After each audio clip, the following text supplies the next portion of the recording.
Hello, welcome to संस्कार plus academy. जैसा कि आप लोगों को पता है, हमने 9th standard Maharashtra state board के चैप्टर नंबर 3 हमने स्टार्ट कर दिया था। इसके पहले हमने 2 पार्ट्स में रिकॉर्ड किए हैं, पार्ट 1 और पार्ट 2। अभी तक अगर आप लोग वीडियोस नहीं देखे हैं तो अभी जाके देख लीजिए, तो ही ये पार्ट आपको समझ में आएगा।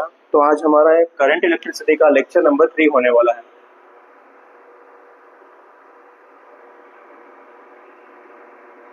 करंट इलेक्ट्रिसिटी और जो लेक्चर नंबर 3 है,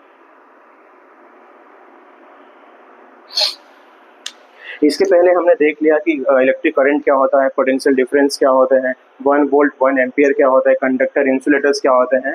आज का जो हमारा टॉपिक है, इसके पहले हमने देख लिया था रेजिस्टेंस। इसके पहले के लेक्चर में हमारा एक छोटा सा टॉपिक था जो रेजिस्टेंस, और हमने देखा था रेजिस्टेंस क्या होता है, is a property which opposes the flow of charge.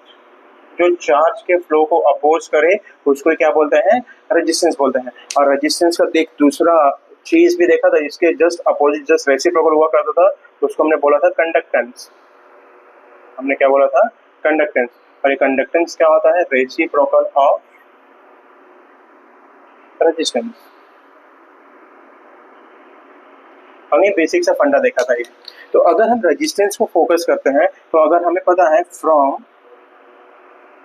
Ohms law, हमने ओम्स लॉ से एक फॉर्मूला डिराइव किया था, V is equal to I R, और यहाँ से हमको R का फॉर्मूला मिला था V अपॉन I। तो ये रेजिस्टेंस होता है। लेकिन ये जो रेजिस्टेंस होता है ना, this resistance of different material would be different.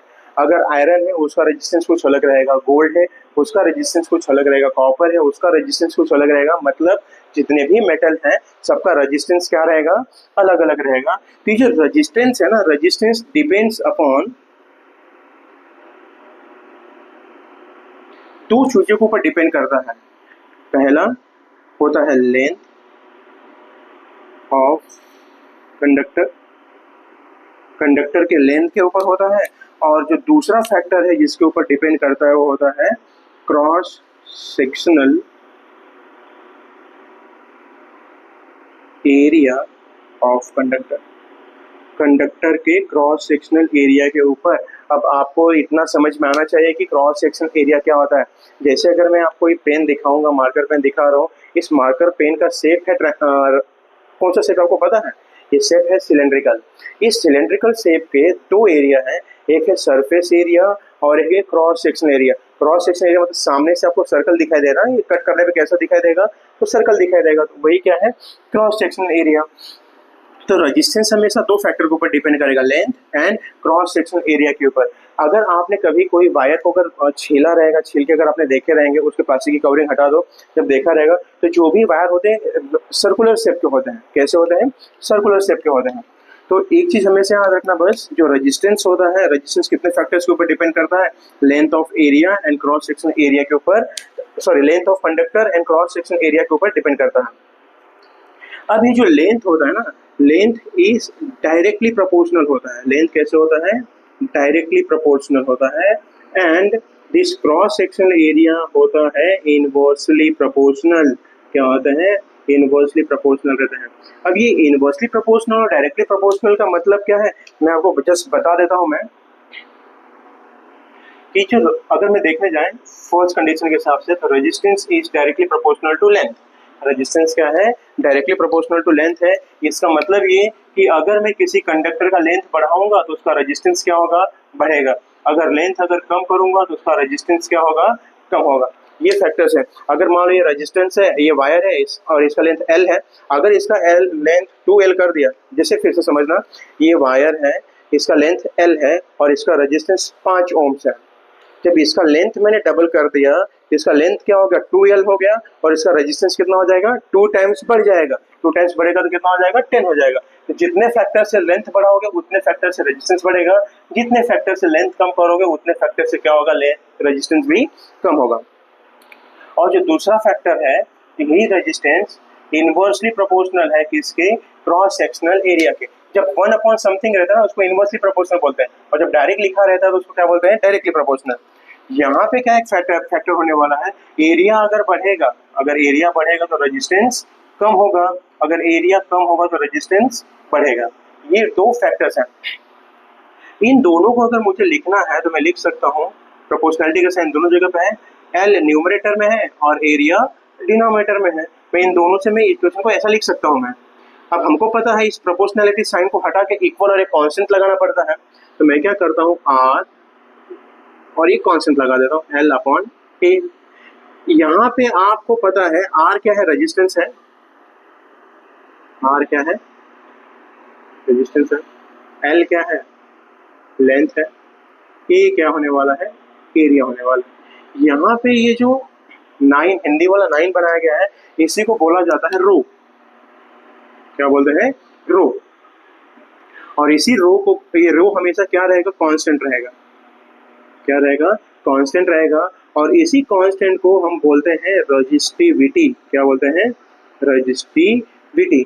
अब ये रजिस्टिविटी अब कोई पूछेगा आपको कि रजिस्टिविटी क्या होता है, तो आपको बोलना है रजिस्टिविटी इज या it is a specific property of material. किसी भी मटेरियल का स्पेसिफिक प्रॉपर्टी होता है विच नेवर चेंजेस, जो कभी चेंज नहीं होगा। अब इसका मतलब समझना, जैसे हमने लिखा था कि रेजिस्टेंस लेंथ के ऊपर डिपेंड करता है, लेंथ के ऊपर डिपेंड कर रहा मतलब क्या, लेंथ बढ़ाऊंगा रेजिस्टेंस चेंज होगा। लेकिन रजिस्टिविटी ऐसा नहीं होता है। अगर मैंने एक वायर लिया है, जैसे अगर मैं मान लो ये मेरा एक पर्टिकुलर लेंथ का वायर है, अगर इसका रजिस्टिविटी 5 है, कितना है, 5, तो अगर मैंने लेंथ को आधा कर दिया तो भी इसका रजिस्टिविटी कितना ही रहेगा, 5। अगर इसका लेंथ मैंने एकदम छोटा सा कर दिया तो भी इसका रजिस्टिविटी कितना रहेगा, 5 ही रहेगा। मतलब क्या होगा, रजिस्टिविटी आप हमेशा याद रखना, resistivity never changes, it remains same for a particular material. किसी एक मटेरियल के लिए उसका रजिस्टिविटी हमेशा क्या रहने वाला है, कांस्टेंट रहने वाला है, कभी चेंज नहीं होगा। तो अब आगे हम बढ़ते हैं, आपको पता चलेगा रजिस्टिविटी क्या होता है और ये कांस्टेंट प्रॉपर्टी होता है, कभी चेंज नहीं होता है। तो यहाँ से अगर मुझे रजिस्टिविटी का फॉर्मूला लिखना है तो मैं कैसे लिख सकता हूँ, आर ए अपॉन एल। क्या हो जाएगा, आर ए अपॉन एल। ये तो हो गया फॉर्मूला किसका, रजिस्टिविटी का। अगर अपने पास रजिस्टिविटी का फॉर्मूला आ गया है तो हम क्या लिख सकते हैं, हम लिख सकते हैं यूनिट उसका। रजिस्टिविटी का जो यूनिट बनेगा, पहले हमको पता रहना चाहिए रेजिस्टेंस। रेजिस्टेंस का यूनिट हमने इसके पहले वाले वीडियो में देखा था। रेजिस्टेंस का जो यूनिट होता है, इस चीज का जो यूनिट होता है वो होता है ओम्स। क्या होता है, ओम्स। सिंबल बना लिया, ओम्स। एरिया, और हमको पता है एरिया का यूनिट होता है मीटर स्क्वायर और लेंथ का यूनिट होता है मीटर। तो मीटर से मीटर जब कैंसिल हो जाएगा तो बचेगा ओम मीटर। मतलब रजिस्टिविटी का यूनिट क्या आ गया, ओम मीटर। क्लियर है क्या, रजिस्टिविटी का यूनिट क्या हो गया, ओम मीटर। जब हम रेजिस्टेंस देख रहे थे तो हमने रेजिस्टेंस का रेसिप्रोकल देखा था और उसको क्या बोलते हैं, कंडक्टेंस। वैसे ही रजिस्टिविटी का भी एक रेसिप्रोकल होता है जिसको आप बोलते हैं कंडक्टिविटी। जिसको क्या बोल देंगे हम, कंडक्टिविटी। अगर आपसे कोई पूछेगा कि व्हाट इज कंडक्टिविटी, तो आपको सेम बोलना है, इट इज रेसिप्रोकल ऑफ